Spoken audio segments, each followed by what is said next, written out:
weesoo léegi-léegi dañuy romb TikTok bi ay talsam yoo xam dañ koy tëgg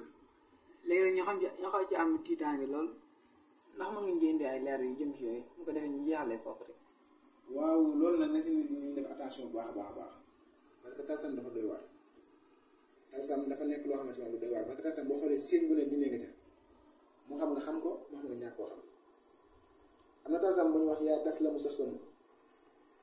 maanaam yaa tas la mu sax sam boobu moom talsam bu baax la ci wàllum am te da lay aar waaw surtout maanaam nga boole ko Fatiha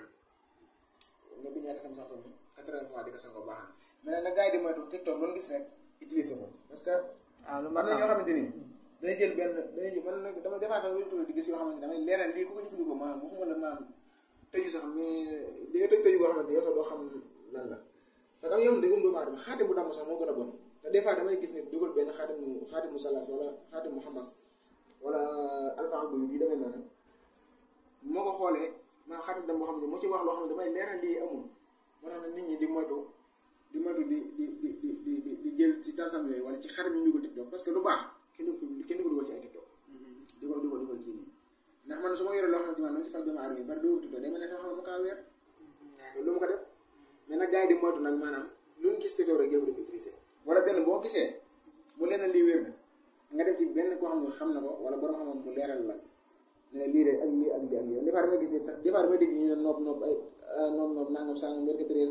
ñu di ko wax yow day leer na lii nii amul nopp boo déggee sax am na sax waaye li ko gars yi di wax ci internet bi dafay yënguwul da cee yënguwul noonu. waaw da cee yënguwul noonu. kon daal talsam bi daal mat naa moytu bu baax a baax a baax. waaw mat naa moytu bu baax a baax.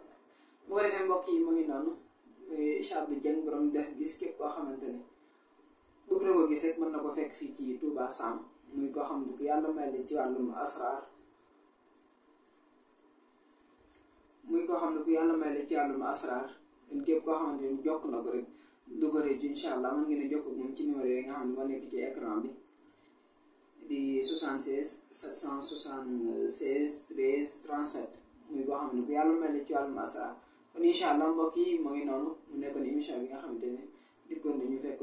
di ko sant bu baax a baax ci yaatal bi nga xam ne yaatal nañu ko ba ñu mën a